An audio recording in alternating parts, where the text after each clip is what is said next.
special call budget review meeting to order, please.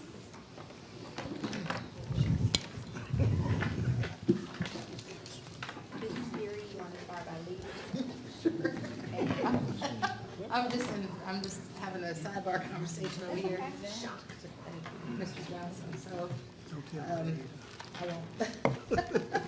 We were just talking about age, so at any rate, thank you all for being here this afternoon, and thank you to our team for working so diligently to prepare the fiscal year, proposed fiscal year 20 budget.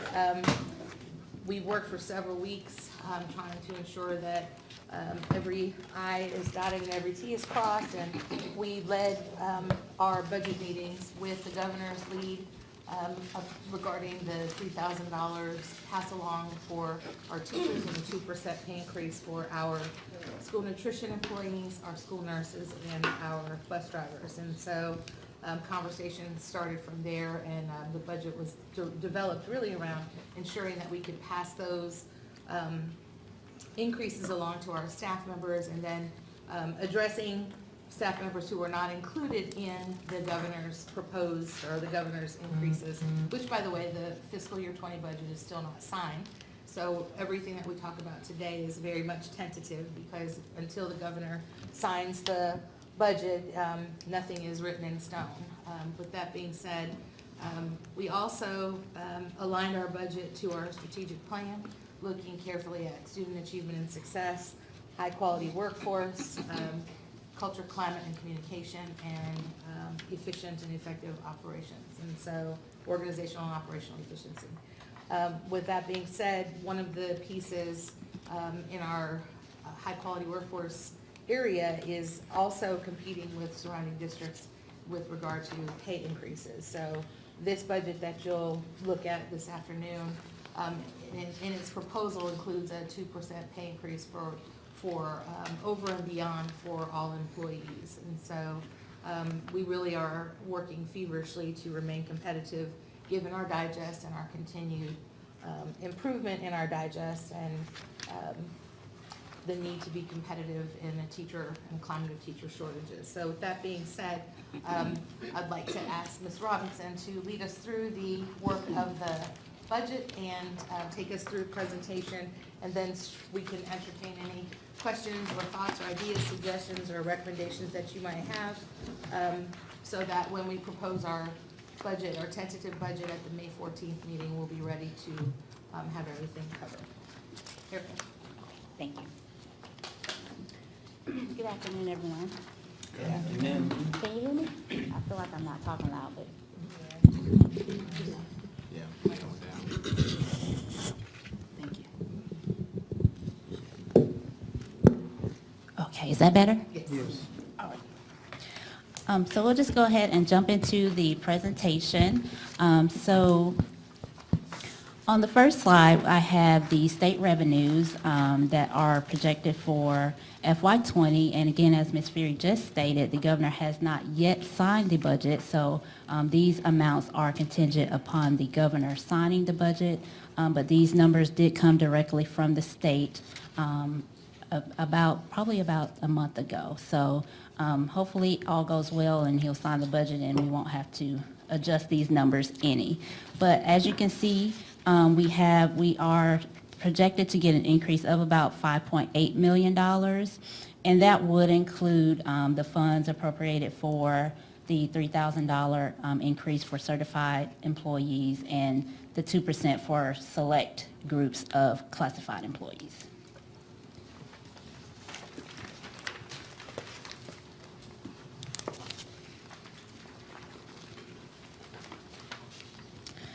So moving on to our next source of revenue, which is our property taxes. Here we have the history of our M&O Tax Digest for the last 11 years. The Tax Digest numbers are the actual numbers. The gross taxes are the actual numbers with the exception of 2018, 2019, because we are not completely through this year yet. So using this information as well as communication with the tax commissioner's office, I was able to estimate an amount to include in the FY20 budget. So you'll see that in the revenue portion of the budget.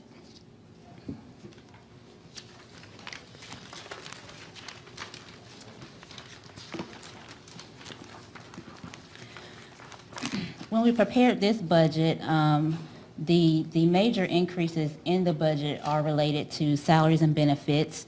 Most of it comes from the $3,000 increase for certified employees and the 2% increase for select groups of non-certificated employees. And then for those employees that were not included in those groups, we are proposing to do the same 2% for them as the governor is going to do for those select groups of non-certificated employees.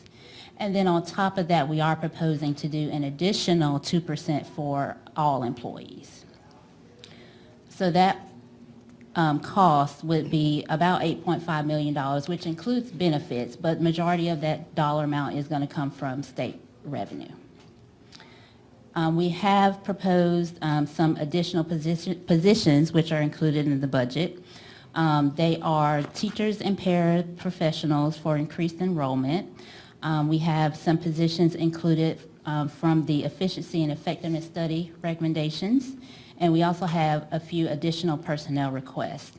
And those requests are detailed on the next couple of slides. So overall, our budget increase in expenditures is about $5.5 million. That takes into consideration some of the decreases that we were able to make in the budget, mostly those non-sustainable items that were included in the budget amendment for FY19. We were able to eliminate those items. Yes. The additional 2% for all employees, so that would be from the county, from our budget. Yes. How much is that? So if the 8.5 is total, you said most of that's state. Just what's the difference in? The State dollars. additional 2% is just over $2.6 million. All right. So almost 6, 5.9, something like that from the state? Yes. Yes, close to 5.9.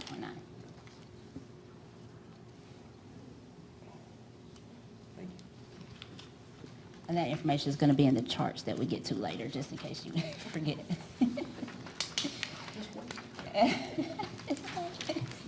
Okay, so on the next slide, we have the list of positions that we have included in the budget. These are from the efficiency and effectiveness study recommendations that you heard at our last board meeting. So all in all, we are proposing 4 teaching and learning specialists, 1 data assessment support specialist, and a budget analyst. We also are proposing a Title I coordinator. However, that position would be covered by federal funds.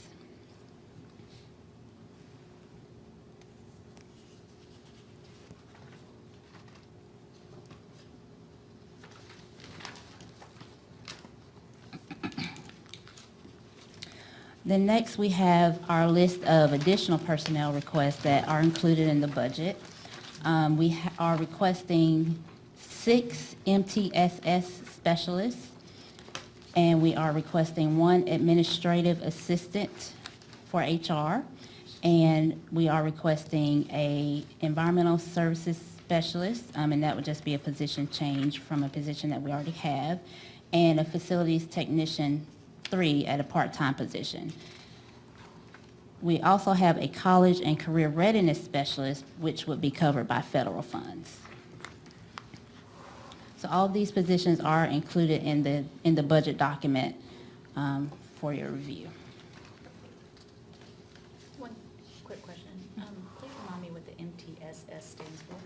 Multi-tiered system of supports equals RTI. Same thing.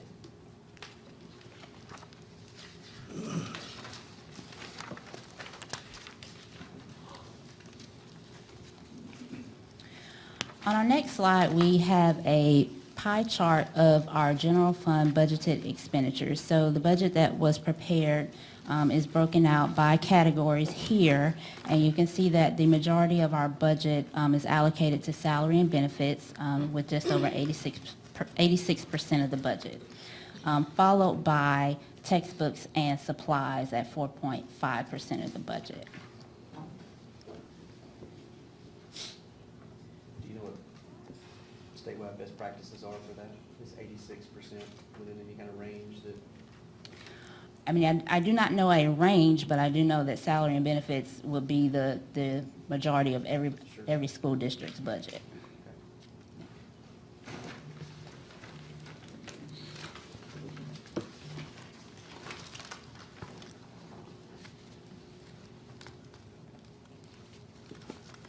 And then on the next slide, I broke out the salary and benefits by function. So on the first slide where you saw salary and benefits of 86%, that's the total general fund budget of salary and benefits.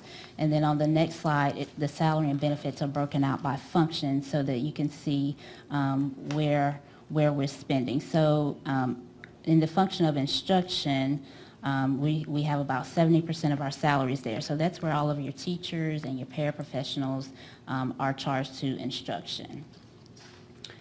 Our next largest category there would be the very light blue there at 7.76%, and that's where your principals and your assistant principals and your school secretaries and bookkeepers are charged. And then the third largest is going to be your people services, and that's where your counselors and your social workers and your psychologists and your prevention intervention specialists are all charged to that category.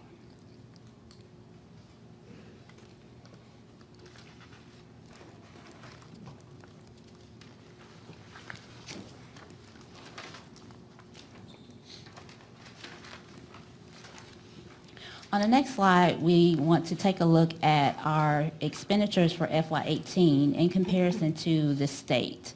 And so Newton County is represented in blue and the state is represented in red.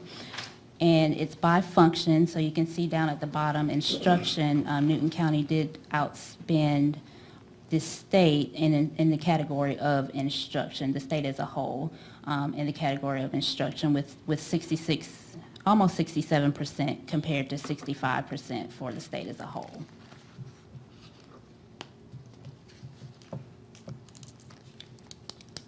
Maintenance is another area where we spent a little bit more than the state, but I think that's an important area to keep your schools safe and clean and for your students and your staff. Quick question. Would it be safe to assume general administration is basically the central office support staff? I mean, or not central office support, but central office in general? General administration is going to be your superintendent and the chief officers and So basically the central office staff? yeah, not the entire central office staff, Okay. just the superintendent's office Okay. staff.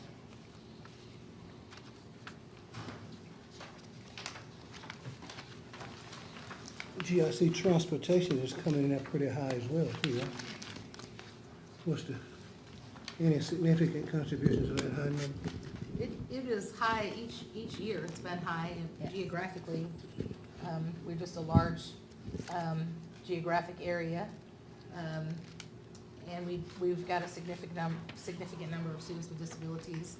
And we also have a school that's very far away from where the students reside. So there's a great amount of transporting from the west side to Alcovey High School. So all of those pieces contribute to having higher than the state average with regard to transportation. I don't know, Mike, if you want to add anything to that. That's all 3 points. So our ability to manage transportation in terms of buses, how efficient we are and with our bus routes. So we don't want to talk about that. That's not an impact on this. I mean, those are items that we work on all the time to get right. Certainly, route management is something that we work on to make sure that the routes are done in the most, I've seen them great progress over the years in terms of how we route. The three-tier system has been a tremendous benefit to us, and the reduction of 44 buses that we no longer maintain. I think you will see a consistent reduction in transportation expenditures over the years, and I can get that information to you should you need that. But also, I think it's important to point out with transportation, and this is something that has been discussed for the last 2 years at GSBA, transportation cost is high everywhere, especially in the small rural districts in South Georgia, where buses are having to go way out to pick up students. So it's always gonna be a high cost in the school district. Many other school districts went to tier systems for that reason.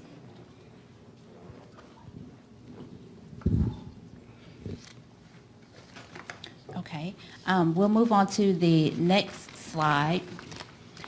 Here we have our per pupil expenditures and millage rate for FY18 compared to various school systems throughout the state. And these school systems are either our neighboring districts or they are similar in terms of FTE counts. So if you look at the chart, Newton is at the top just so you can see it easily, but if you were to rank them from highest to lowest, Newton would be number 5 out of 7.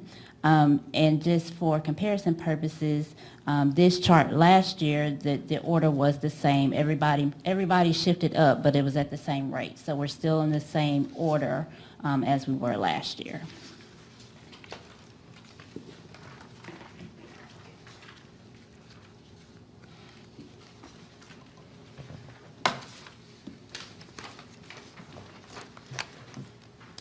And so now we get to the chart options. There are 5 of them.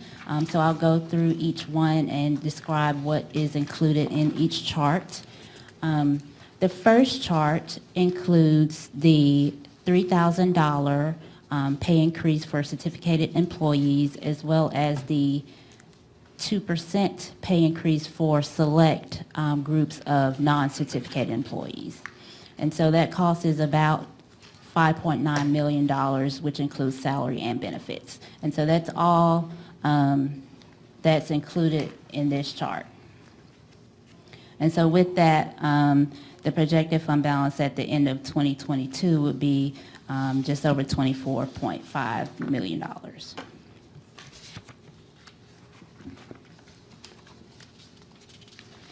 On chart B, we have the $3,000 for certificated employees, as well as the 2% for non-certificated employees.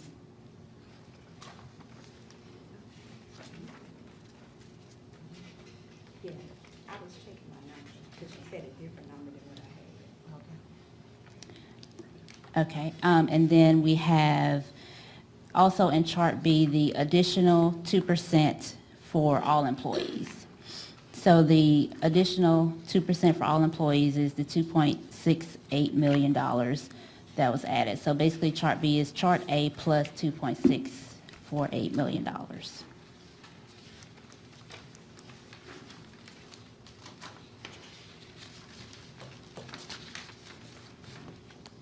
And on chart B, the ending fund balance projected for 2022 would be $16.67 million.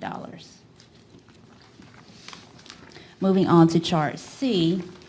Chart C is going to have everything that chart B has, which is the $3,000 and the 2%, as well as the additional 2%. And it's also going to have the 6 positions from the efficiency and effectiveness study. And the cost of those 6 positions is $510,000.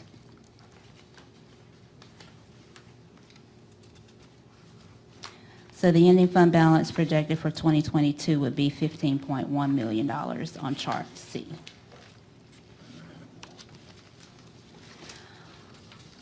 On chart D is the $3,000 for certificated employees and the 2% for non-certificated employees, as well as the additional 2% for all employees. And this chart is going to include the 7.5 new positions that are outside of the study the study recommendations. And so that cost is $580,000. So Chart D does not include the study recommendations. It only includes the 7.5 positions, additional positions that were requested. Follow me? So,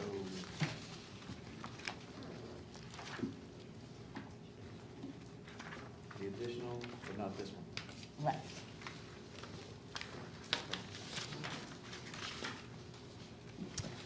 Clarification, please.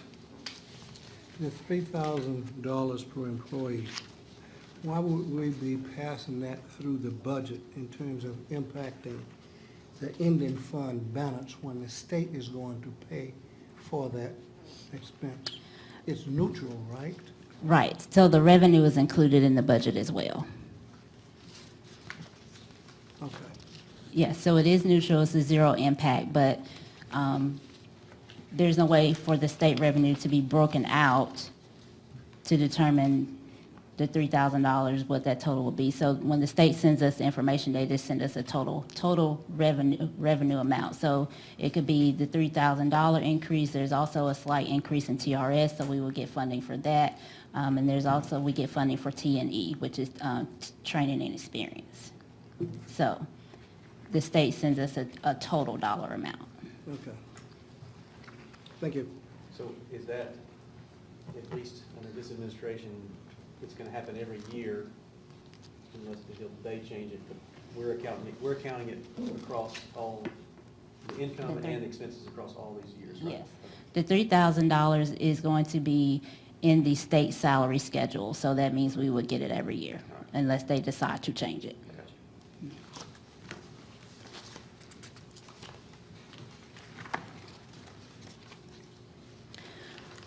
And so on the final chart, which is Chart E, it is going to include everything from Chart A through D. So you have your $3,000 for your certificated employees and your 2% for your non-certificated employees. And then you have an additional 2% for all employees. Also in this chart is the 6 positions recommended from the efficiency and effectiveness study and the 7.5 additional positions that are included in the budget. And so with this chart, the ending fund balance is projected to be $13.4 million at the end of FY22.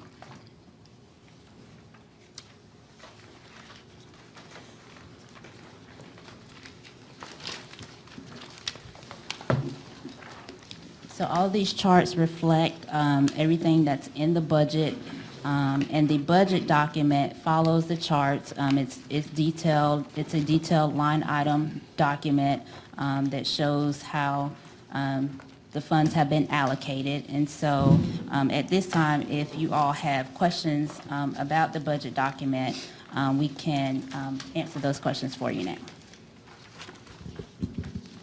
Does anybody have questions they want to start with? I have a comment. Okay. My question would be, could you add another chart? Because you know we like add another chart. E, I mean, y'all did great. You go ABC from last year, A, B, C, D, E, now all the way to E, now we're going to F. Is it at least worth consideration to, since the certificated employees already getting a $3,000 increase, if we just change that to a 1%, not for the non-certificated, the 1% permanent pay raise for everybody, then that would be 1.324, 250. That would get your ending fund balance above the 13.525, and you're able to do all the other things on the list. I mean, you already get 3,000 plus another 1%. You're able to do all of it if you, I mean, E would make sense with ending fund balance if you change the 2% to 1%. So we can certainly prepare the chart, and that's certainly something that you can consider as a board.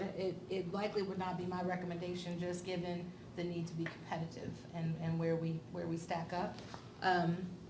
You know, unless there's something that y'all are thinking that's different than that. I'm trying to really push forward pretty hard while we can, to try to ensure that we're competitive, not only with the surrounding districts, but even with districts who have our similar digest, so that we can attract good people, particularly in the teaching ranks, as they are very challenging to find. And as you know, we're working on a salary study. It's not complete at the moment, but I believe by next Tuesday it will be. And my preliminary understanding is that on most of the charts where we are compared to surrounding districts and systems just like ours, we're not keeping pace at the way that I would like to see us keep pace. So certainly we can prepare the chart, and we'll be happy to do that. And then when we need more discussion about where we want to head from there, I'm surely willing to do that. Well, based on page, the county versus the state page, we are 1.4% higher than the state. And That's good. You want to be really high in the instruction area. which means that you are competitive, and then at least to the state you're competitive. And I know we break it down, we use the same chart and we put it in the counties you want to be competitive with, then maybe we look at this chart again and see if we're competitive. However, based on the information we've been given, I would say we've got to not only give the 1% increase, but maintain it. Yeah. And what we know to be a economic cycle, we're at the end of, I mean, traditionally, following 7 to 8 year cycles, we're at the end of it. We give 2% and then turn around and have to give 1% back next year, which is better. I would say it's better to give the 1% this year and maintain it than to give 2% and take one back. And that's really my mantra. That's what I talk to our teachers about. Slow and steady wins the race, because there are many districts across the state that are not passing along $3,000. So we win-win. So our procedures have enabled us to do some of the things that some districts are unable to do right now. Case in point, some districts are not sharing the 2% with all employees, only school nutrition, bus drivers, and school nurses. And all of our people are working really hard. And so yeah, I hear you, and I'm happy to prepare a chart. I don't want you to misinterpret that chart though, because we are, I'm trying to find the chart myself now though, where it says 66 point, is it this way? No, the other way. 66.75, comparatively speaking, that's your, our expenditures in that area,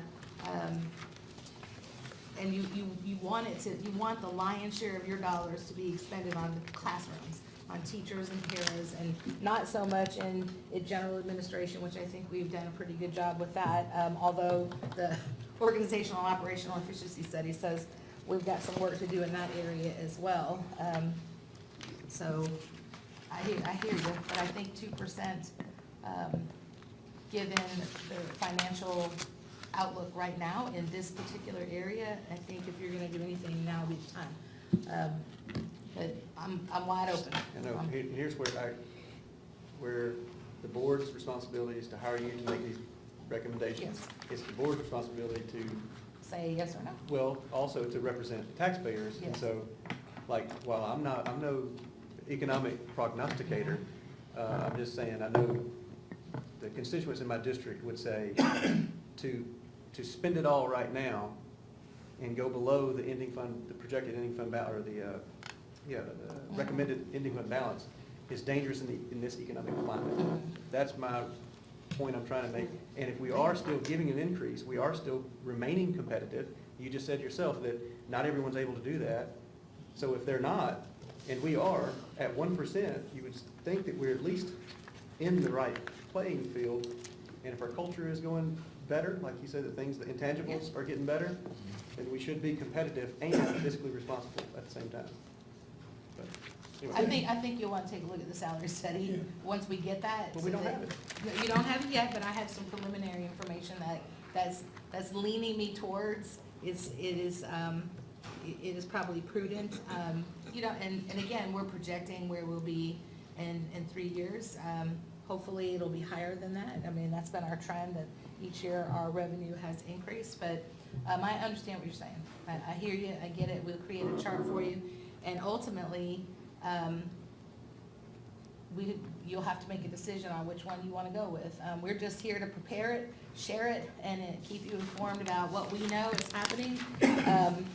And I think our employees are just grateful that the governor has appropriated the funds and that we're thinking about doing something over and beyond, and then also recognizing all employees, just not a select few. So we're just trying to be a little more aggressive now while we can, rather than perhaps 2 or 3, 4, 5 years from now when it's a little more challenging.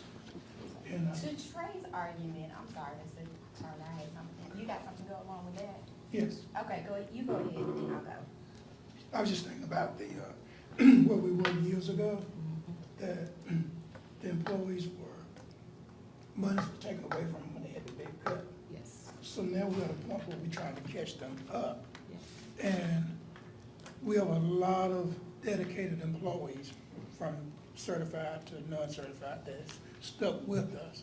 And I think they deserve it. If we're able to do it and keep our ending fund balance again above what the state recommends, I think we need to really look at giving them 2% because they deserve it. I would not argue that they deserve it. I want to go on the record and say that they do, it's not, and I don't think they don't deserve it. I would also argue, and HR might help me here, I bet 50% of them aren't even, were not affected by that. 50% are not the same people that were affected by that then. We've hired more Right. people by then But- and lost more people since then. So I agree, all teachers deserve it. They deserve more than this even. You're exactly right. But however, the ones who have just recently been hired in the past 3 years, they're still below our competitors. I want to see that. I want that to be proven to me first, because that's what I'm not seeing. So that's what I was gonna say to Trey's argument, and I know the salary study has been going on for quite some time, and I think that would be helpful to see it before approving it. I know we wanna go ahead and get things on the go. At the same time, we always look back at the numbers in December. So Trey's suggestion of the 1% could very well be given, and then look at it again in December and see where we are.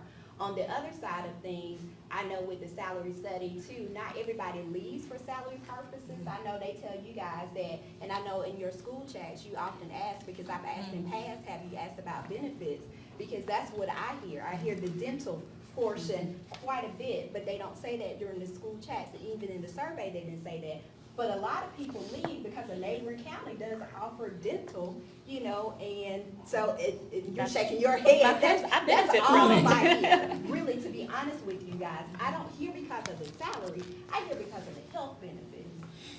So I'm kind of with Trey on this one. I mean, I don't mind seeing an F and then looking back at it in December, just to err aside of caution without seeing that salary study, but at the same time, it's been a while since we looked at the health benefit package. Actually, they asked, and so we actually did look at it, and we had Cannon Financial go out and survey all of the competitive dental plans.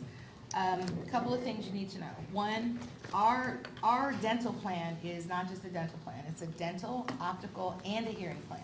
All right, so the premium that our employees pay cover all 3 of those areas, not just dental. So you have to keep that in mind. The other thing is that all of the dollars that go into our dental, hearing, and optical plan are our dollars. It's a self-funded, self-insured model. So what we're contributing to is what we get back out. So we're not having to pay a middleman. And then Cannon Financial does not charge us for the management of that dental, optical, and hearing plan, because they have our 403B and some of our other pieces as well. So there's not a charge for the management of that. So when we did the study, we looked at some different dental plans, and it's actually incorrect that it's the presumption that a dental benefit plan is better. What they complained about was when they go to, if you have dental insurance, when you go, you gotta, if you get your teeth cleaned, you might not pay anything on that day. It's $100 or $150, it's covered. But what happens is, you pay for that in your premium, so you're being charged that anyway. So once we looked at all of the dental plans that were out there, I went to Canon and said, so how can we help our employees with that part? Because that's the psychological piece that when we go to the dentist, we have our teeth cleaned twice a year, we don't pay anything, right? So we added to our dental benefit plan a $150, 100% reimbursement. So when you go to the dentist and you get your teeth cleaned, you write the check for $100 for your teeth cleaning and you get 100% of that back. So, because it's a reimbursement plan. So ultimately, your dental plan here has a reimbursement plan of $2,400, where most dental plans only reimburse up to $1,500. And then, it includes vision and hearing at the same time. So it's a communication, issue that I talked with Canon about, not a communication and information issue to help employees understand the dental plan. Now, if you have a dental insurance, if your spouse has a dental insurance plan and you have the reimbursement plan coupled, you kind of double, almost triple your benefit. So we did actually look at that a few years ago. I think this is year 2. Year 3 with our, with the new model in place where employees get 100% of the $150 back, and then we increased the reimbursement rate to 55%. So whatever they pay, they get back 55% of every procedure, up to $4,800. So the reimbursement rate is half of that, 50%. So it's actually a very good plan, and it's actually better than a dental insurance plan. It's good when you have the money. Yes. I have been in a dentist's office, to be honest with you, and seen an assistant principal come in and leave out because they did not have the money to pay up front, even though they're going to be reimbursed, and that was actually recently. So it's good when you have that money in your account, but not everybody has that. Got it. Okay, I'm sorry. Go ahead. So basically, what I'm understanding is that if we trade going away from the 2% to 1%, all right, but your concern is the ending fund balance, that our ending fund balance on chart E, if we were to go with all the recommendations, is less than what the recommended 7% is, correct? I mean, that's basis, yeah. basis, okay. Well, that's $118,000 difference. Stroke a So- check. Write a But check. wait. So what I'm wondering is, because this is so far projected out, over the past few years, when you've done this projection, what have been our final ending fund balances? Were they less than the projected? Were they more? I mean, Yeah, that would they'd be give, more. they would be more. So we actually had more in the ending fund balance than what we projected. Right. So when you say more, could that 118 be eaten, so to speak? So, I mean, could we come in with and cover that? So it wouldn't really end up being 13,407. It would be closer to the number 13,525 based on previous years. Yes. Okay.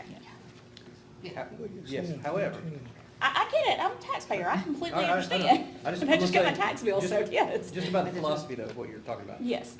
If we start tinkering with the ending fund balance, the way she prepares it now, then this is no good. But this is not the first time, and I'm not arguing over it, I'm just trying to play devil's advocate here. Yep. But this would not be the first time that, if we were to choose that, Right. that we would have dipped a tiny bit below the recommended. Correct. And that's why we Yes to meet that. in December, and just in case there's any adjustments that need to be made. And so it can be done in December, it can, or you can do it now. Ultimately, everything that you see here is pure projections based upon what has happened in the past. So we've looked at past experiences and projecting out as far as we feel comfortable. But ultimately, I think it's a conservative projection, to be quite frank. It's conservative on purpose, because nobody wants to be standing at the end of the rainbow underwater. So we try to be conservative, and then we also consider things like, let's just say things go south on us quick. What kinds of things are in the budget that that we could perhaps reappropriate to another time. Textbooks would be a great example. So this year, we had a large textbook expenditure. Going forward, we won't have those large expenditures because we're gonna end the cycle where we're going into 6-year cycles. So there's gonna be a period of time where textbook expenditures will be a little bit lower. Help me, Erica, there were some other things that we actually talk about those kinds of things because today everything looks the way it looks, but 3 years from now, we could be singing a different song. But it's also it's very far out. So there's enough time to make adjustments between now and then, should something change. I think we'll know through our tax assessor and the tax commissioner and working alongside of them, so. I have an error of caution too. My error of caution, number one, school systems just got fully funded. Like, I'm not trying to be funny, but that's the reality. Yeah. The other thing is, just like school systems just got fully funded, like in over 19 years, this $3,000, very well, the governor or the legislator could say, let's take this away next year. So then we're stuck. So I just that's the reality. We just got fully funded. And funded at 1985 rates, so. So, it's the reality. I see you spend a lot of time preparing the revenue side of the house. I'm yet to attend a budget meeting that go after the costs that we have embedded in the organization. And we can talk about the 1%, great, got a great point. But where is it? That's why I raised the issue on transportation. And I don't get any encouragement that we would be interested in exploring what savings can we have in transportation. That is a local, funded, I won't say not local, so all administration locally. And we haven't said one word if we can reduce it $50 or $500. And I think we should, as a practice, each department head should come in with a review of how he or she can reduce the overhead, the cost. I know salaries don't have anything to do with it. So, But that's a great point. You should ask them if that's what they do every time they budget. They will I- tell you. I said, Yes. wait a minute, I said, I have not seen it. That what you see here That's- is a result of that. It's still not what I'm saying. Mm-hmm. You're looking at the results. Why can't we see Department 1, what did they cut out? You do when you look at your document.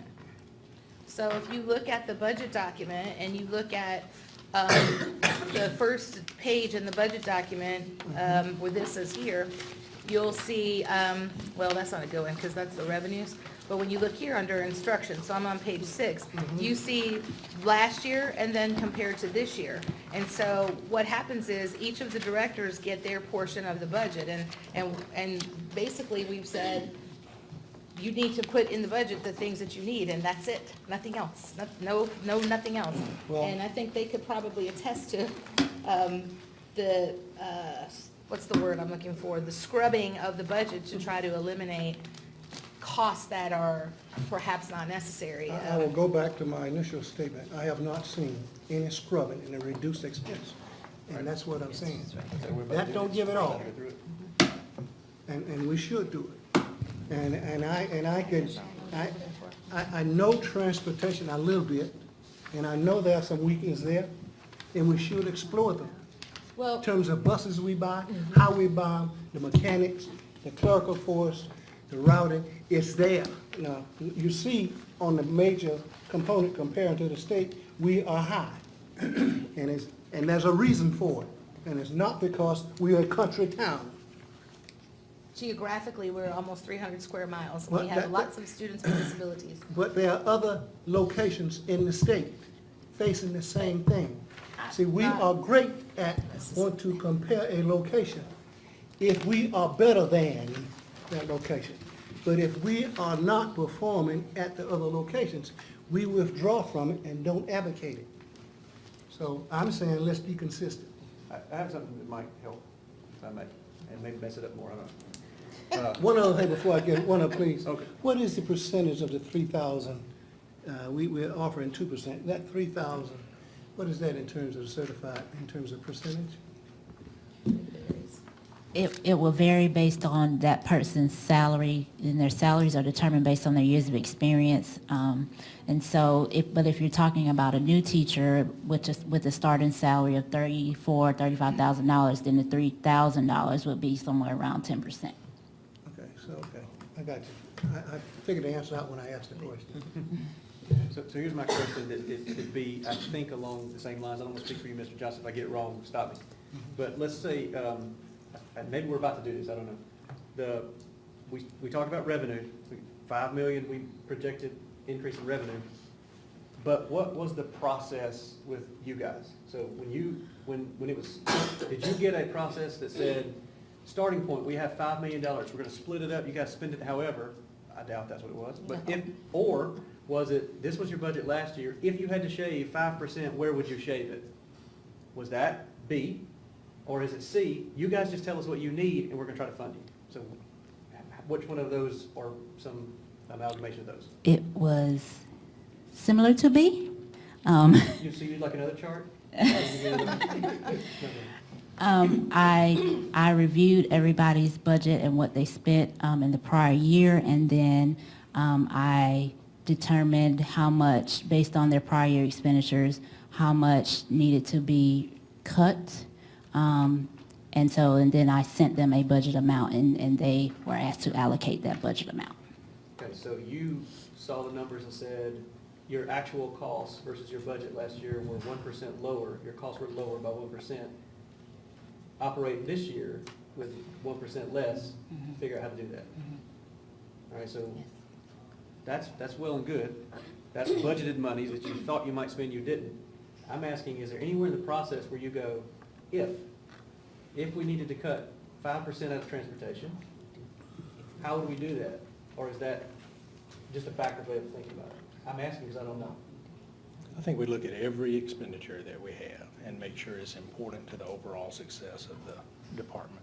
If you look at student transportation, you can see a 4.77% reduction.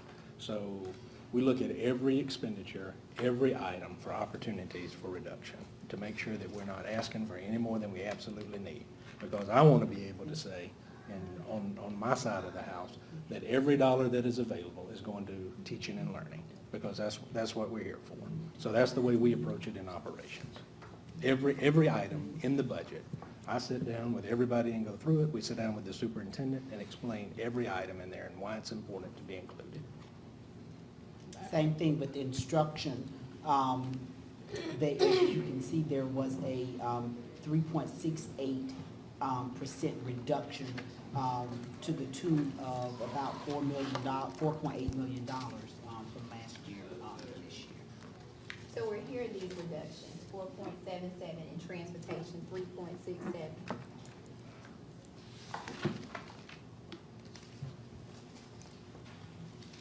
So what, that's two chiefs.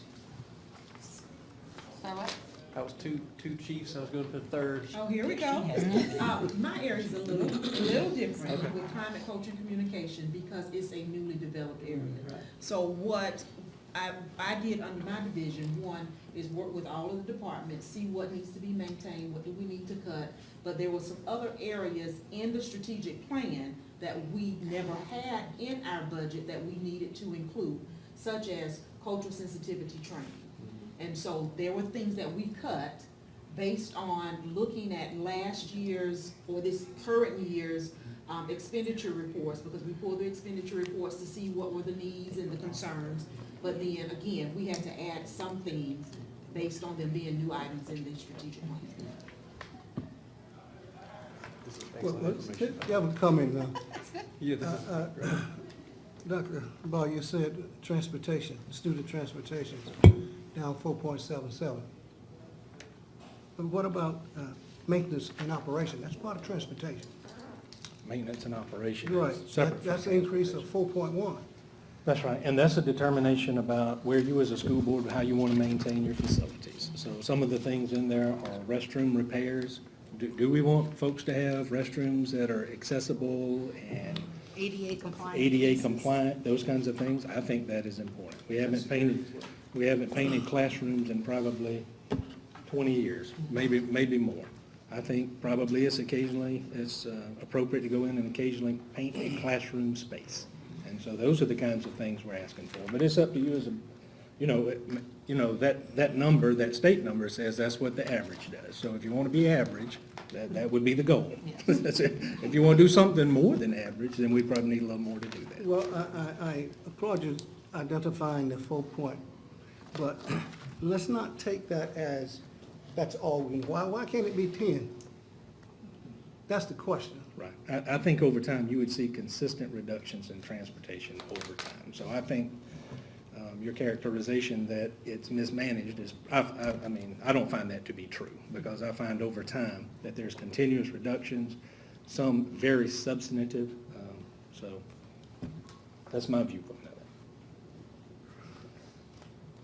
it. Okay, thank you for your comments. Yes, sir, thank you. And if I might just add to the conversation, it's a pretty, and I think the team has all experienced the budget process at one level or another, and I go through the budget with a pencil, one single solitary line at a time. and Many ask- times. Many Many times. Over like, and over and ad over. nauseam, like they're like, stop.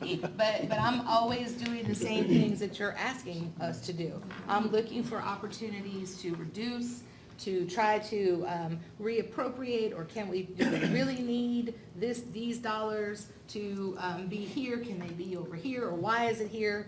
Or all of those pieces, and I think they would attest to the fact that I'm very serious about the budget. I think they would wish that I would just go through it one time and be done, but I like to have a very good command of where every single one of our dollars is going. Case in point, last year we brought to the board corrective reading for 2 middle schools as a pilot. All right, we're bringing them back because the pilot has been successful, and we're expanding to all middle schools for corrective reading. So that is an uptick in expenditures, but it is directly benefiting children and reading. And so,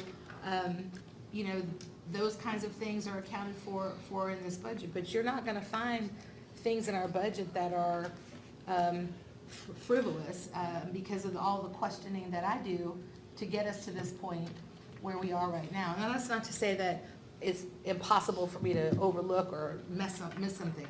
That happens, but not to the tunes of the savings that perhaps you're trying to get to right now. But we'll keep looking for efficiencies and savings for here and forevermore, because I want it to be correct and as close to the bottom line as we can get. And I will say that it has been thoroughly vetted. She is all 5 of you times 10 when it comes, and I promise I'm not being funny. But we have spent many weeks, it's not just a day or two, but many weeks going through the budget, and there were some things that have been taken out. But I will say, just from this division, I know nobody went over the amount that Ms. Robinson said that we needed to say, to the point that I want to use Dr. Schmidt as an example. Rather than add new things, he just shifted a whole bunch of stuff around so that he could stay within the confines of the numbers that he was given, so that we would not go above what we were asked, to do. So it has been thoroughly vetted, and as we sit in there, I'm able to comment on operations. Dr. Thomas is able to comment back on instruction, because it's a checks and balances across all of the divisions and the departments. So if it's in here, it has been weighed, and it has been weighed, very, very, very heavily, so. Can I say something? Go ahead. I just want to say thank you, because I could not sit here and do what y'all do. And Erica, your mind blows me away the way you can handle numbers, because I am not that type. My mind just doesn't think that way. And yes, I've been able to go to review this budget in detail, go to Samantha and ask, why are we still doing this program? I didn't think it was that good. And she's able just to give me the facts to back it up. So being a board member, I don't want to micromanage. I trust what y'all have put in play and given to her. I trust what she says.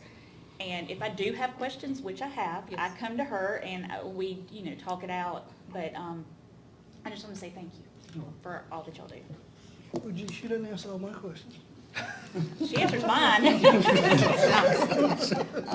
I understand that you have taxpayers who are looking to you to make sure every penny is accounted for, and it is done so in a way that we're constantly looking for savings and trying to affect savings wherever we can. But at the same time, you have to be careful not to erode the quality of the things that we have in place by constantly looking for savings, because we could get to a place where we're cutting things that may not seem really significant at the moment, but ultimately, they could be very significant changes. And right now,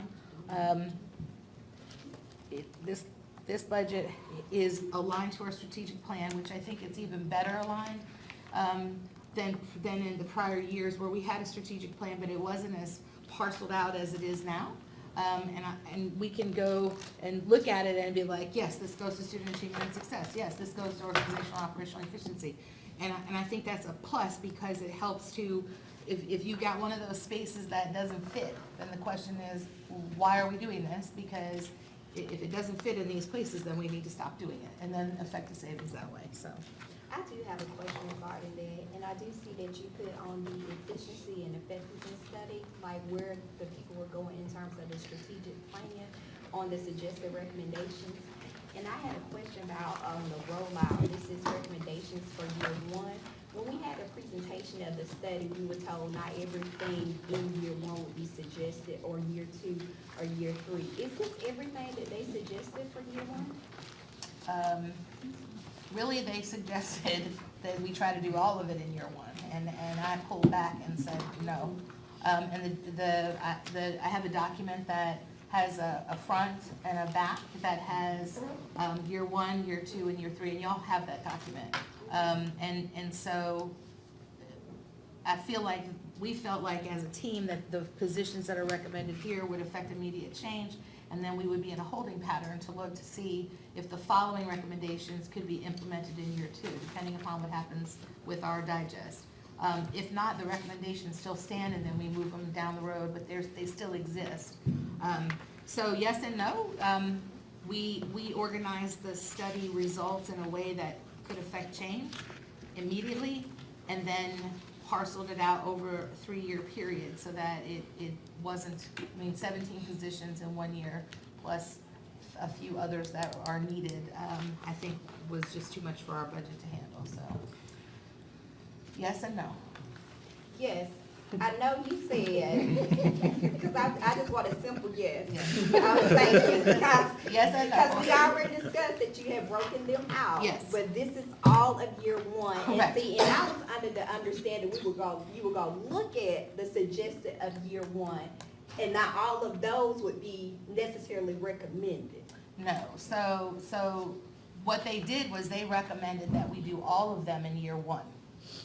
And so we, as a team, sat down and said, let's organize their recommendations into a 3-year Right, I rollout. got that part. And so we saw that of the breakout. Because remember, I asked, what was year one, what was year two?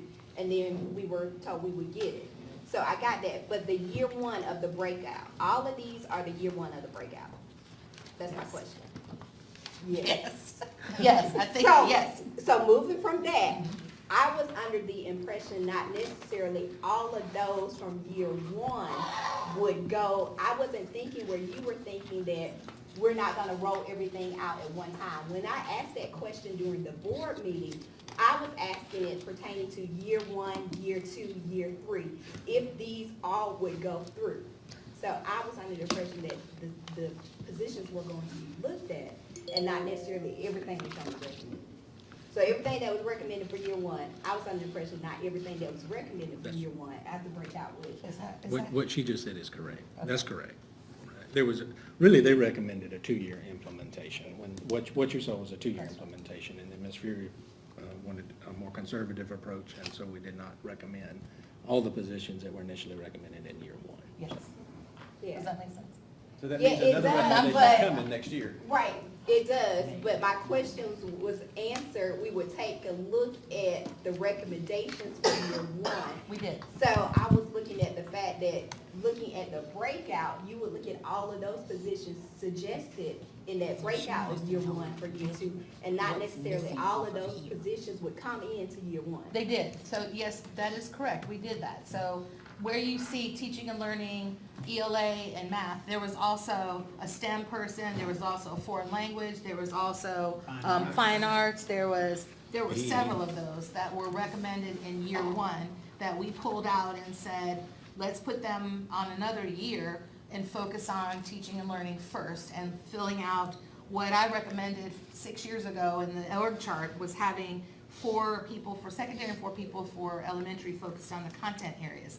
And so, yes, so to answer your question, now I think I understand it better.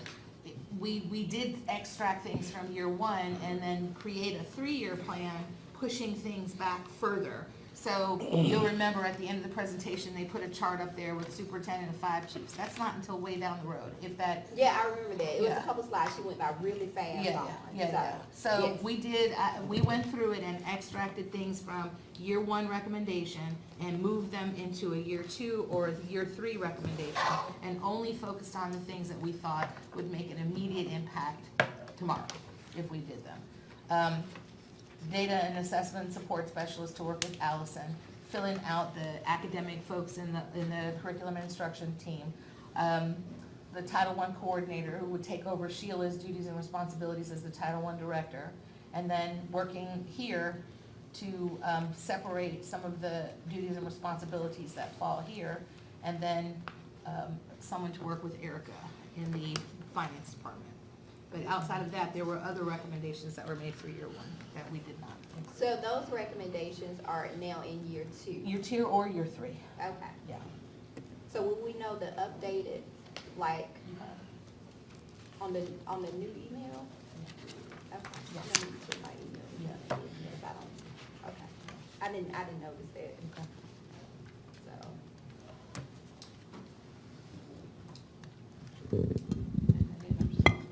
Sorry.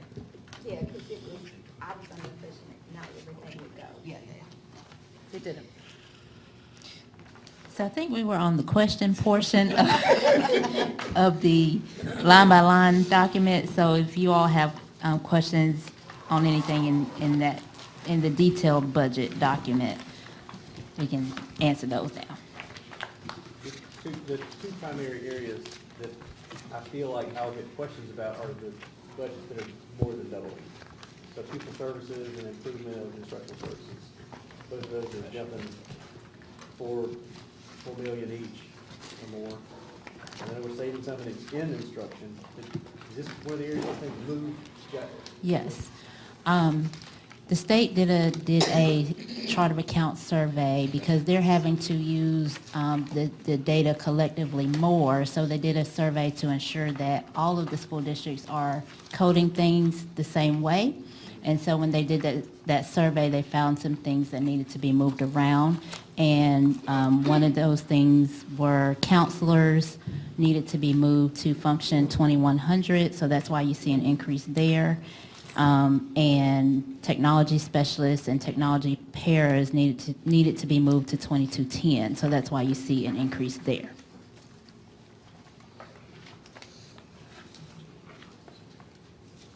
With the changes that you see in the different functions, is it significant enough to have an impact when you look at the, I forget what sheet, the comparison? I can't go back to the sheet and tell you which one it is.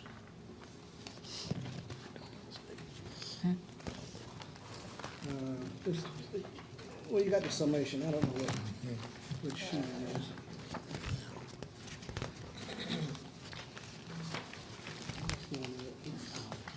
The general fund budget, it should be the first. That one? Yes, Which one? and the different functions, summary expenditures, any impact on the percent change or year over year, the changes that you made? Huh? And transferring from one function to another one? Mr. Johnson is looking at this piece I right think here. it's page 1. He's Is the looking at- question, is it, are those reflected in the pie chart?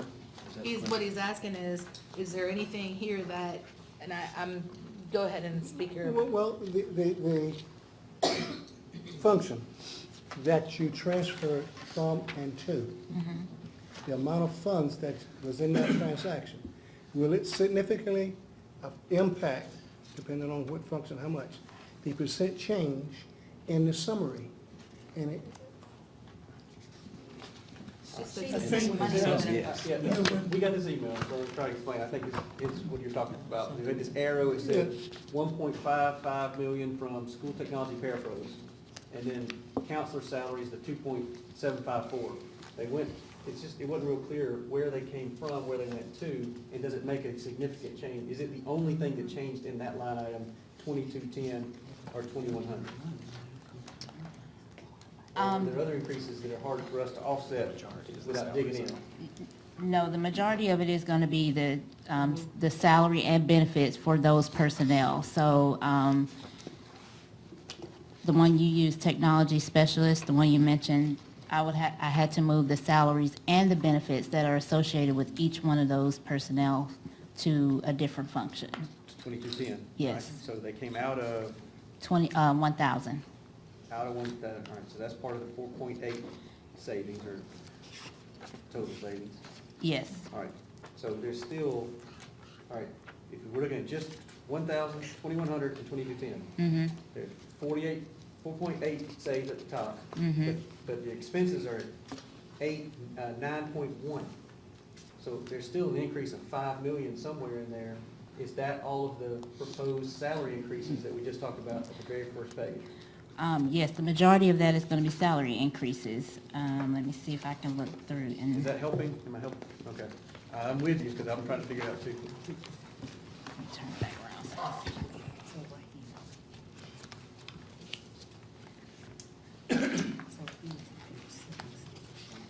You see what I'm saying? what page is it? Page 6, if you look at page 6, line item 8, All right. The 6 on the horizontal. 6, page? yeah, on the actual, the line item budget. okay? All right. So if you look at line 8, Yep.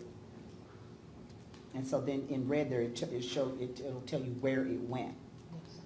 And so the impact there was indeed a reduction of 1.5 million there, but that 1.5 million was Went to moved elsewhere. 2210. Went to 2210. So then when you flip to 2210, you should be able to see it.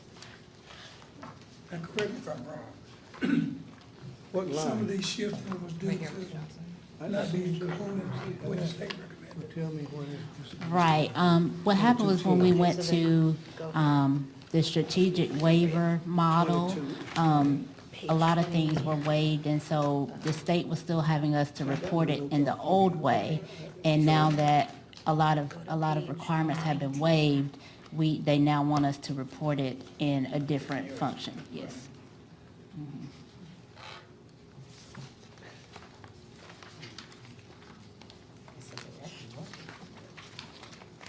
So it's up here, see where it moved to? Line item number 2, that was moved from function 1,000, it's the one you were just looking at the beginning. Right, that's a lot more. Comparison. So 20, It's still not 210, it went up a lot, 2210. Okay? yeah, because that whole big Has to be the lump salary. went there. So it Is doesn't- that the salary?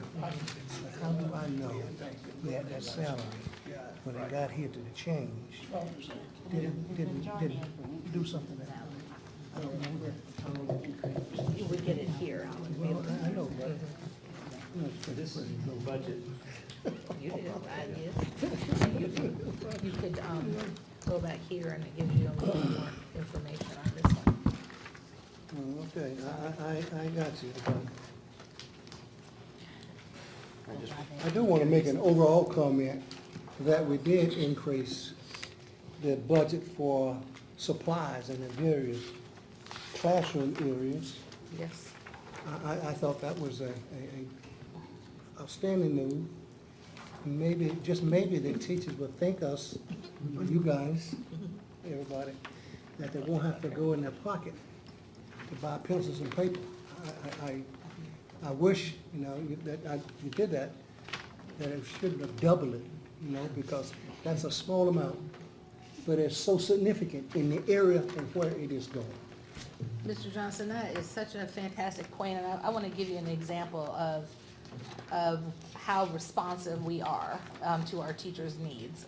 As you all know, I do the school chats. Sherry's not in here, and she would tell you that I went out to the elementary schools and have been talking to teachers, and one of the first visits that we had, the teachers were working with science and the new science curriculum and from the state, and then using the new science materials along with it. And they indicated that they really enjoyed doing the science experiments with the students, but they were having to come out of their pockets to pay for the science experiments. And I was surprised by that, and so I immediately came back and talked with Mr. Roundtree, and then immediately we went right back to the budget to try to figure out how could we squeeze out dollars to give to our schools so that our elementary schools have the funds, resources available to them to pay for science experiments. And so that money that you're talking about in terms of supplies, that is part of that, where each school is allocated dollars for over and beyond their school allocations for science materials in K-5.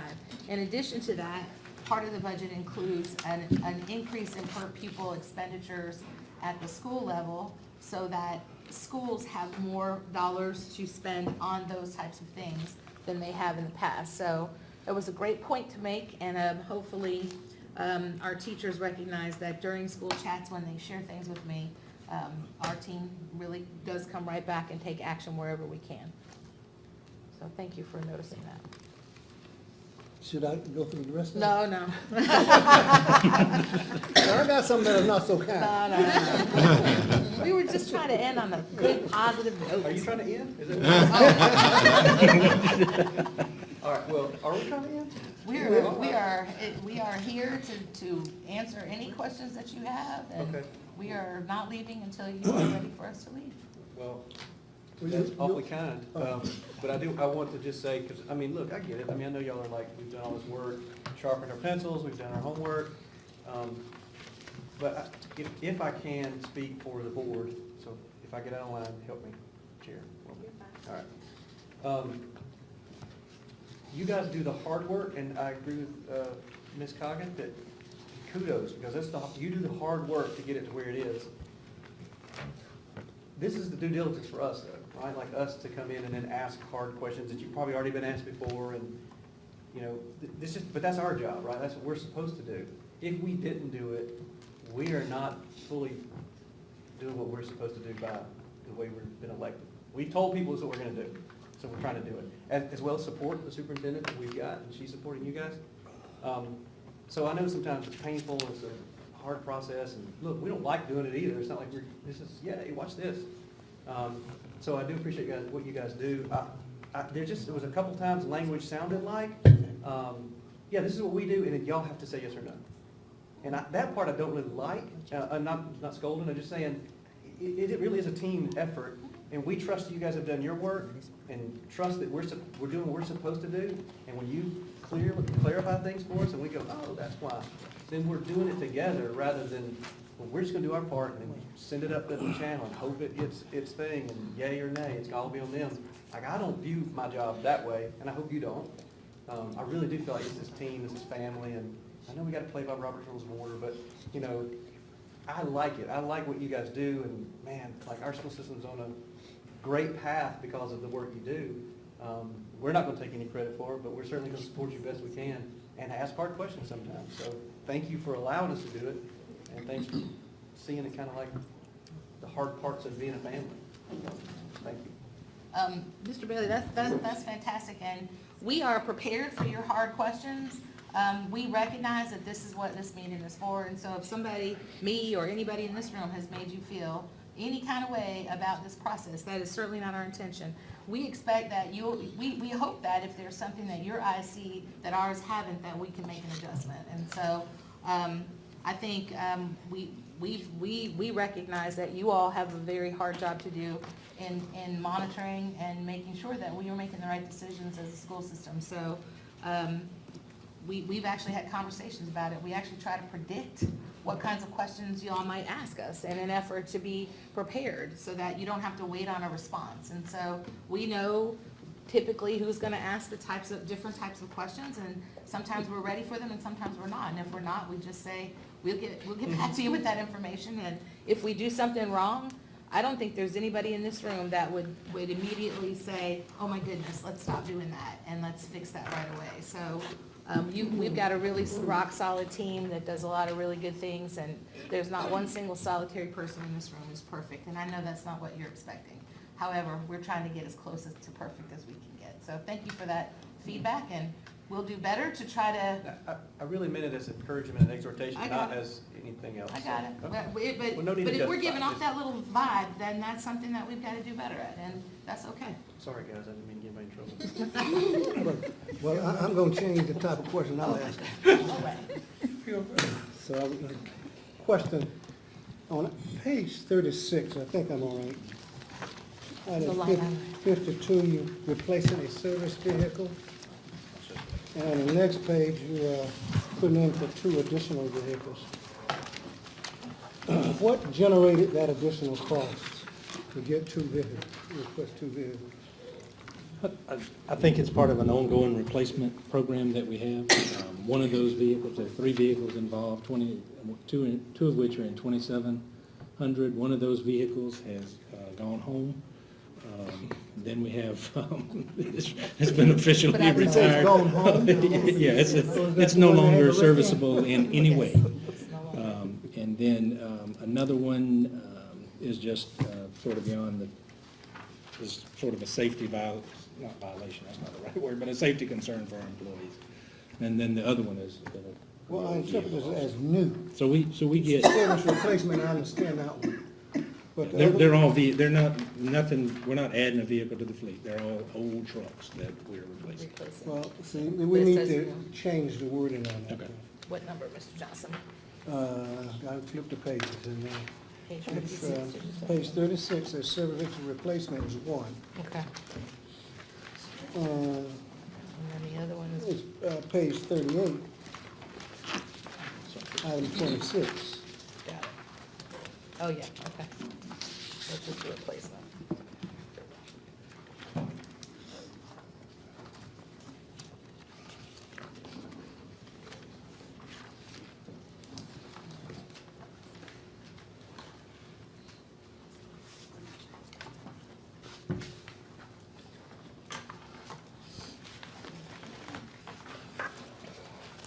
That one more.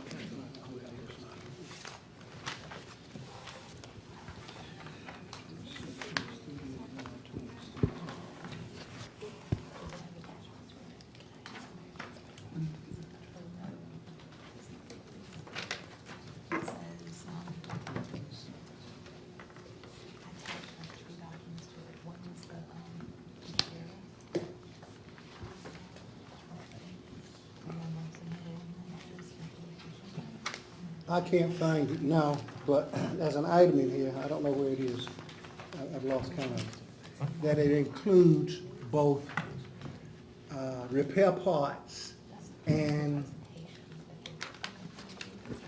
No, I didn't. forgot. And it's a double entry, it should be separated. I can't find it now.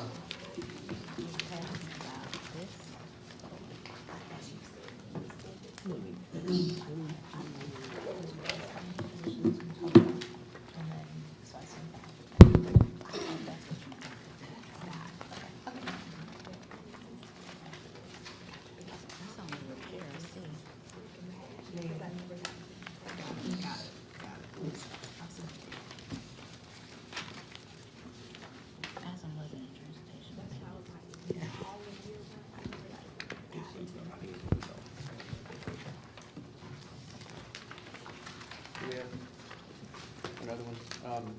The 4-H extension agent, did we not funding that position, or did it move to another line? We had several line items in the budget that are flow-through items, so we receive the money, but it's not actually our money to spend. Like, we don't have discretion over what we spend the money on. We just request the funds from the state when the other entity spends the money. So versus it being in our actual budget, it's on another sheet so that when I do board financials every month, it doesn't throw it off if they don't spend the money. It doesn't throw the percentages off. Because it's, So I'm with Trey, so is it being funded or not? Yes. Yes. it's funded, but it's not actually our money. So we can't say, oh, we're gonna go buy a bus with this money, because it's not our money. It's another entity's money. But the state sends the money to us, but it's their budget. So the question then is, why would it be on fiscal 19's budget and not on 20's? It didn't change the flow through, did it? No. And I took it out because I did, on 1 month, I did get a question as to why our percentages were off, and it was off because that entity had not yet spent the money yet. And so it was affecting our true percentages when you look at the board financials. So I took it out of our general operating budget because it's not actually our money. It's someone else's money. We just, But so now I'm curious, so is it not in the revenues? no, So you took it out of the revenues too? yes, But it was in the revenues last year? yes. Okay. But because they're not spending it, Is it somewhere else in here? what do you mean, is it so? Is it on another page, the expense part? You said it's on another sheet. Yeah, it's gonna be on the back, behind the advertisement tab. You won't be able to see it, by itself because it's in a column with other state grants. The other flow through. Yes, some of those are flow-throughs, and then some of those are not reported within our general fund, like pre-K lottery is not within our general fund. I have item 17, page 38.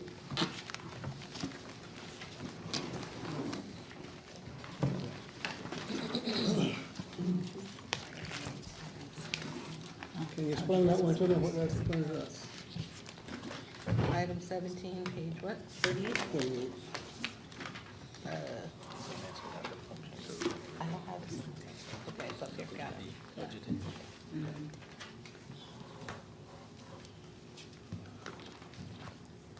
What was the question? I'm sorry.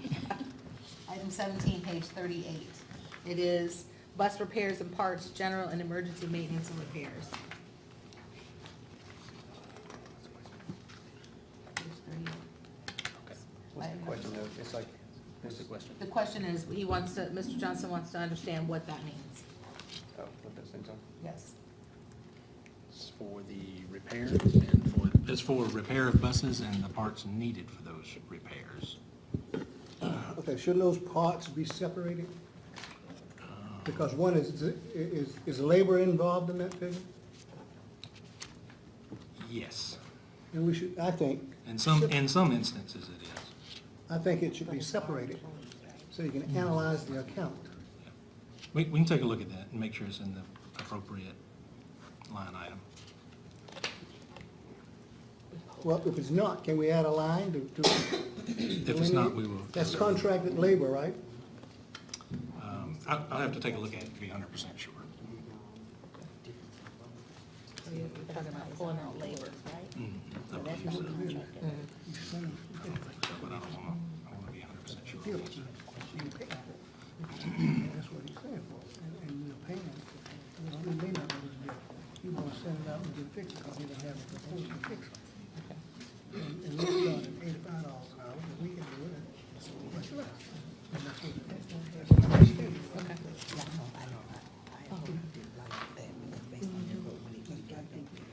I thought you said you were using the latest technology. That's old stuff.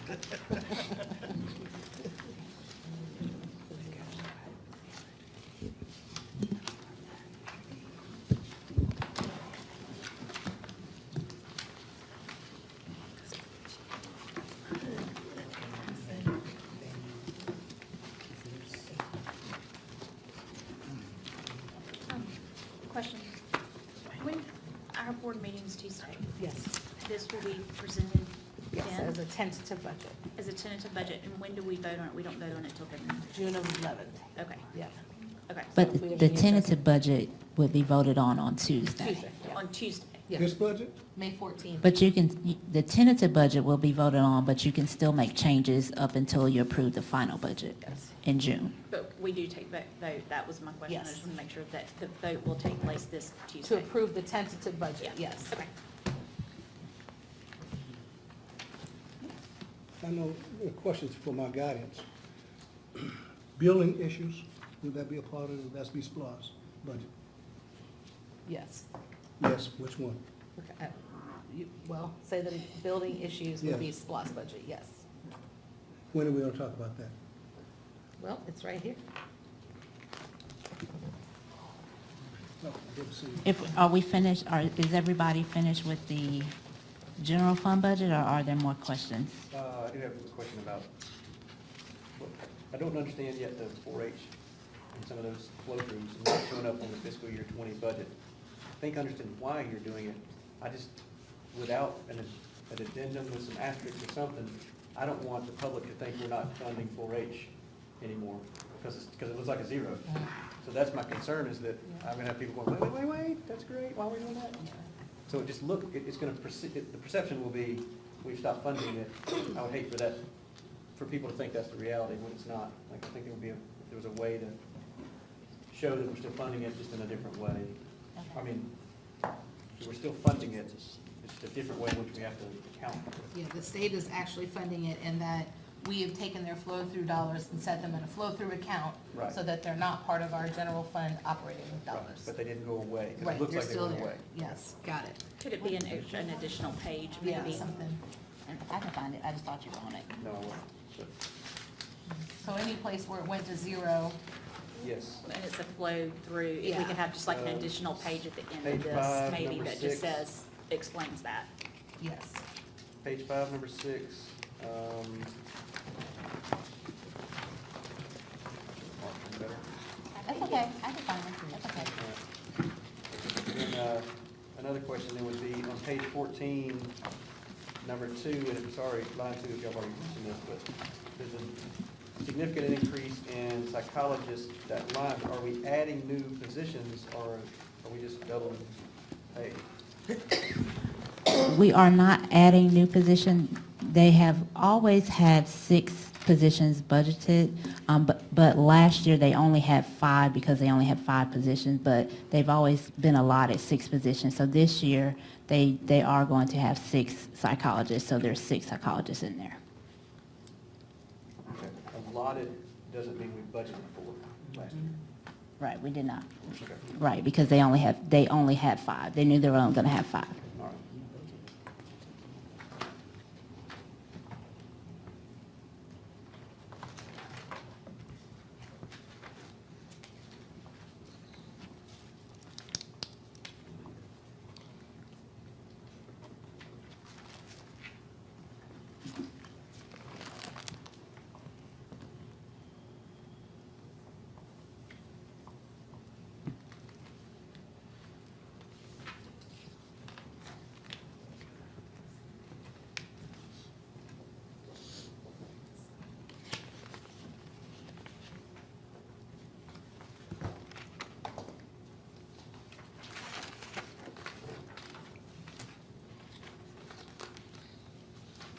So page 20 has a good deal of, page 20 has a good deal of PBIS decreases. Are we changing that program, or, They're just relocated probably in the function. oh, those are good news? Right, we just changed it. Yeah, they're probably in the, if it was reduced, it likely moved within the function. It changed object code or something like that, as opposed to changing function totally. So it's just reallocated in a different place. Okay. We actually, PBIS is increasing because we're adding schools. There'll be 3 schools added this year.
So- anybody else have questions?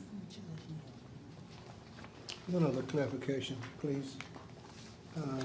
Page 8, items 34 and 35.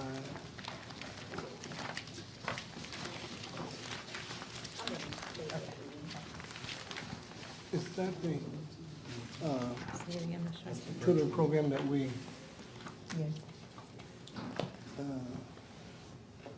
started this year? Tell me what page you're on. Page 8. Page 8? 8. 34 and 35. Yeah, that's Yes. They just. We just bring, Yes. bring all of the school up. All Yes, of it. FEV tutor. For the full year. Yes, Mhm. it's for the full year. Full year plus. They've had great success with it.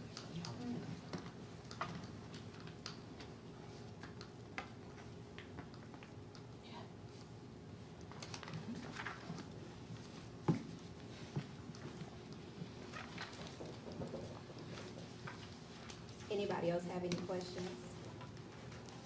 I don't have it on the junk file. Do you have any other questions? We're gonna go through SPOS? Okay.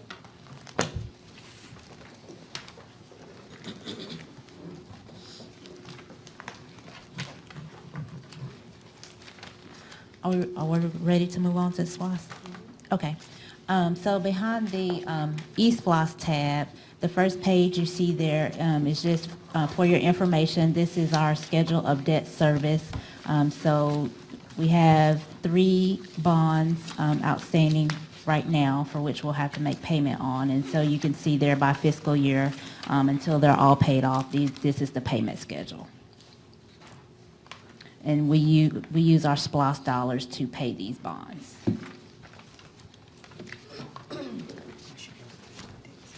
And so on the next page is our SPOS budget, and here we have the list of proposed budgeted expenditures that we would like to do with our SPOS funds for FY '20.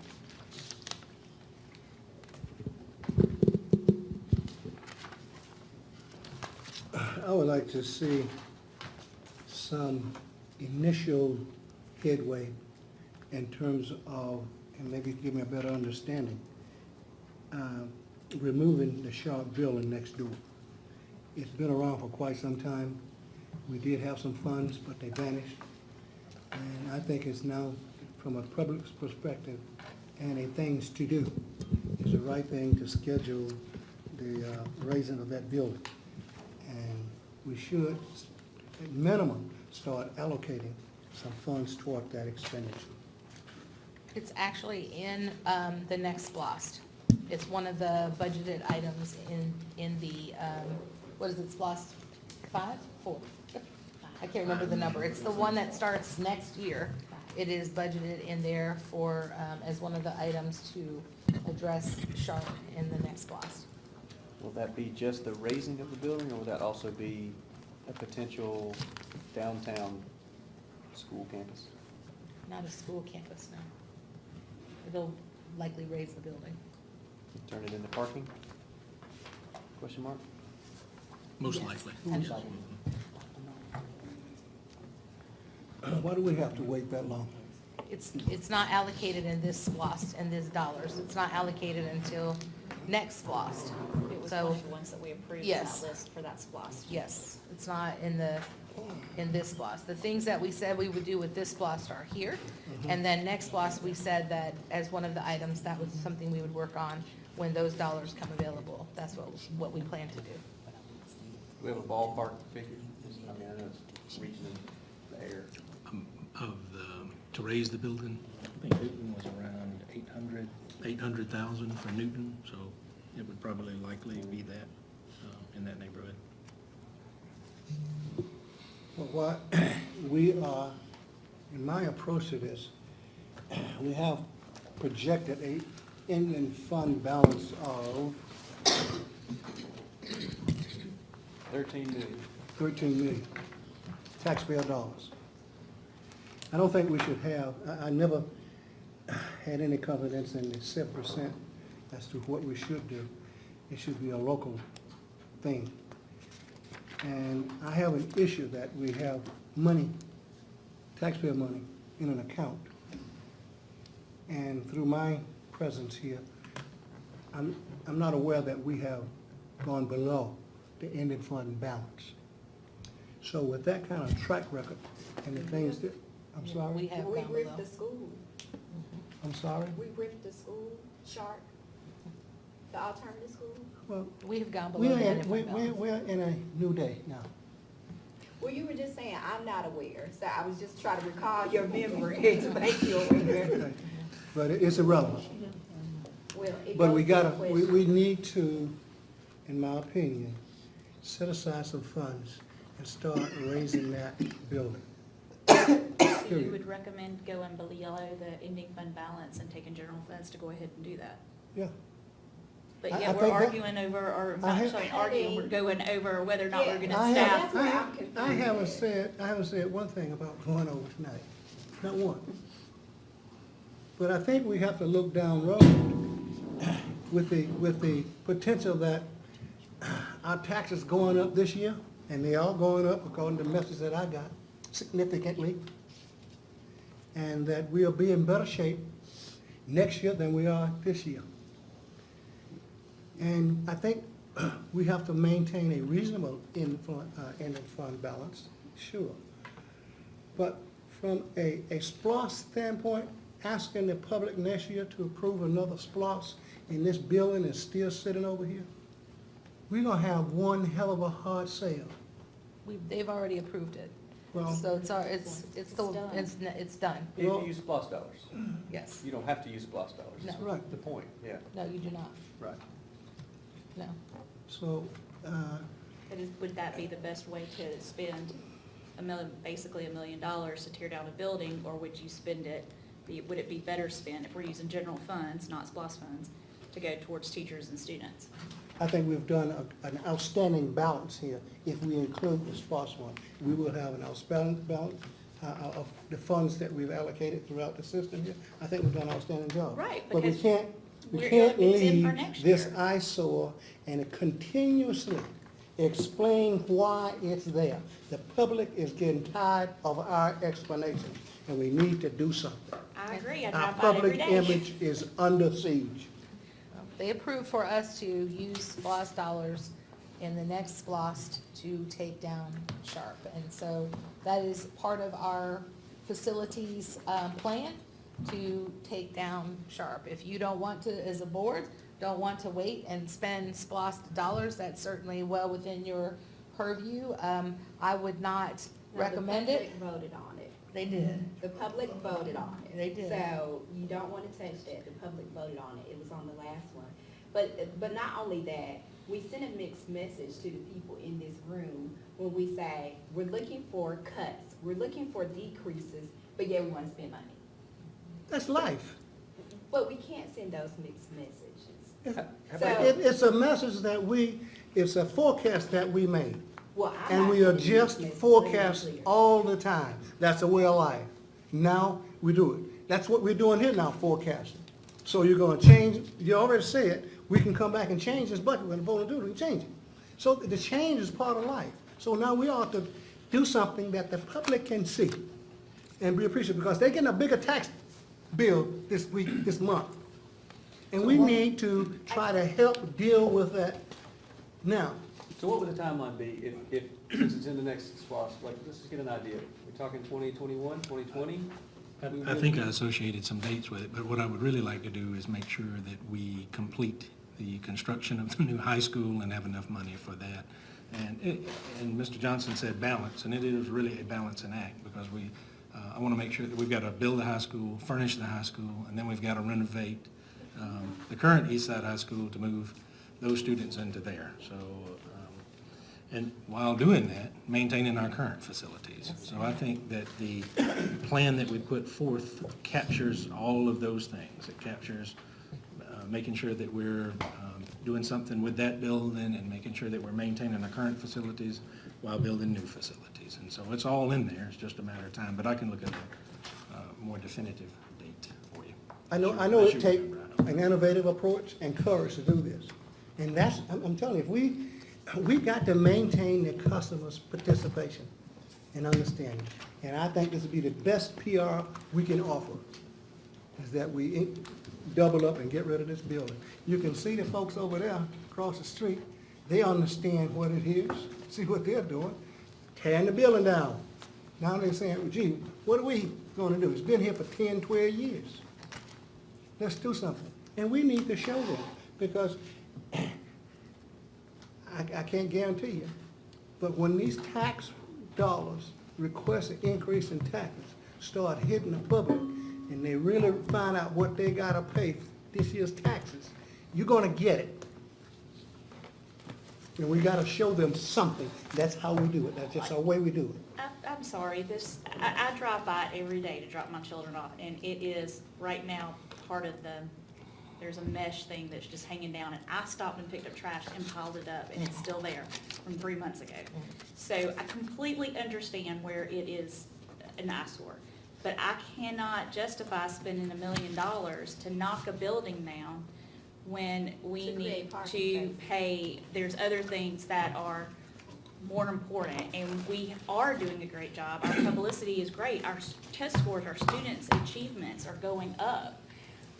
I don't feel that just because we have an empty building sitting here, that that's going to jeopardize our whole school system, because it hasn't over the past 10 years.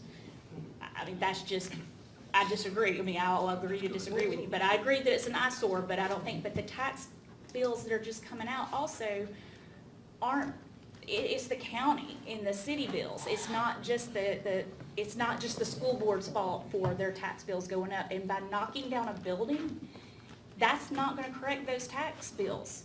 To me, doesn't have anything to do with it. If I knock down a building, it's not gonna showcase anything else. I think what we showcase is what we have achieved, and that's what we're doing. We also showcase that we asked the public for a vote of confidence to get it done, and we're going outside of their vote of confidence and doing it on our own terms. That's not true. We're not going outside of their confidence. It's restoring the confidence that we got into them. Okay. Well, we also That was prioritize. splash. That was included in the splash. It was.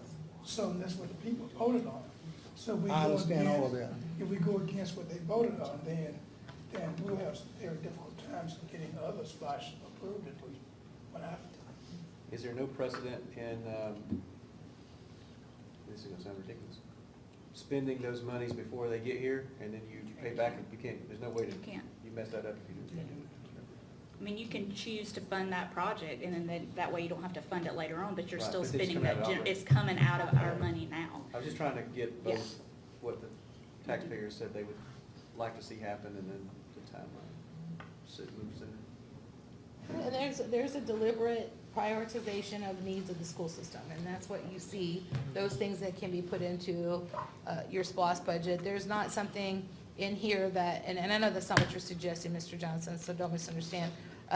There's not a whole lot in here that we can just take out and do without. So you don't want to change anything here, and then the only other option would be to go into your general fund budget and appropriate the funds from there. And $1 million is a conservative estimate, and probably be a little more than that by the time you do all the paving and all the, prettying up types of things that need to be done when you take down a building. So, it's certainly part of the plan going forward, and, Dr. Barr will provide us with the timeline, and Tom, Mr. Garrett, so that we can, it was in a presentation, I just don't remember the dates either, so it's coming, Mr. Johnson, and we just gotta wait until we get the funding to do it from the next SPOS. Or all of you can make a decision, and you can say, forego those dollars, ignore that the public voted on that SPOS to do that project, and fund it out of the general fund dollars, which would not be my recommendation.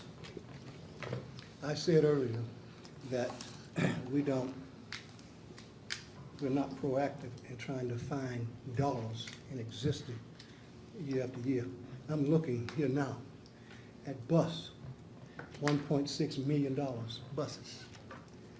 And I tell you now, I'll give you all of my shoes and neckties. If I couldn't find $500,000 in the bus fare, and you won't miss a bus. Now, anybody want to challenge it? Can we change that? Anybody want to challenge that? this has already been allocated, the 1.6 million, that's been in there, so we can't mess with that. You would have to take it out of our general funds to do that. Well, I just don't believe we got a system that we say we're gonna spend $1.6 million in buses.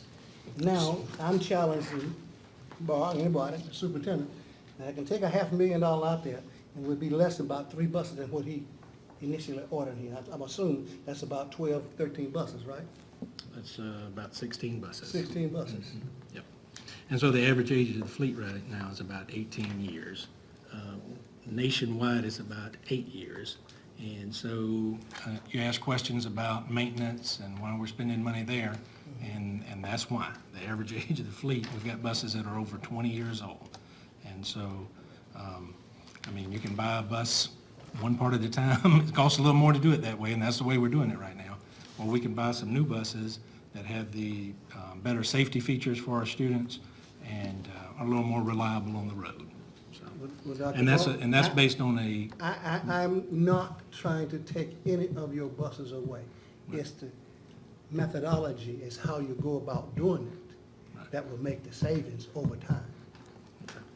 And I'm sure you understand, know what I'm talking about.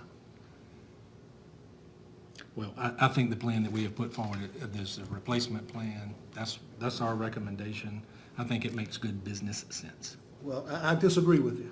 Okay. It's flawed in requesting these buses. Okay. There's a serious fraud in here. Yeah, but I'm going to tell you now, I resent the word fraud. I'm just going to put that on the table. Is it fraud? Flawed. Flawed, okay. Fraud now, we're going to have a problem with fraud. Okay, I'll take that too. I'll take that too. I'll take flawed. Okay. All right, but that's our bus replacement program. And it's a detailed plan, and so over the next, would reduce our age of the fleet to about 8.5 years by 23, 24. And so I think that's the direction that we need to be headed in. Okay. Finished with all questions and comments? Now I'll do a little recall. So I have Dr. Barr, you're gonna look at page 38, item 17, under the general fund, to see if labor, or what type of labor, so it's including that. Mrs. Fury, I have that you'll email me the presentation. She figured out she did not email me the original presentation. So you'll email me that presentation so that I can look at the comparison. And then, Erica, Trey had mentioned page 5, number 6, marking 4H more clear where you moved it, but there's actually some other items that are, that go with 4H as well, that were not mentioned. That's page 8, number 39, and number 46. Those are zeroed out as well. I think that's all of the recalls I have. And chart F. Oh, in chart F, I'm sorry. Chart F. It may not be the superintendent's recommendation. Okay, chart F with the 1% change. I'm gonna do it each night. Wouldn't be the first time. Okay, other matters of interest? Okay, having none, can I have a motion to adjourn? So moved. Moved by Mrs. Coggan, Second. second by Mr. Turner. We adjourn. 5:49.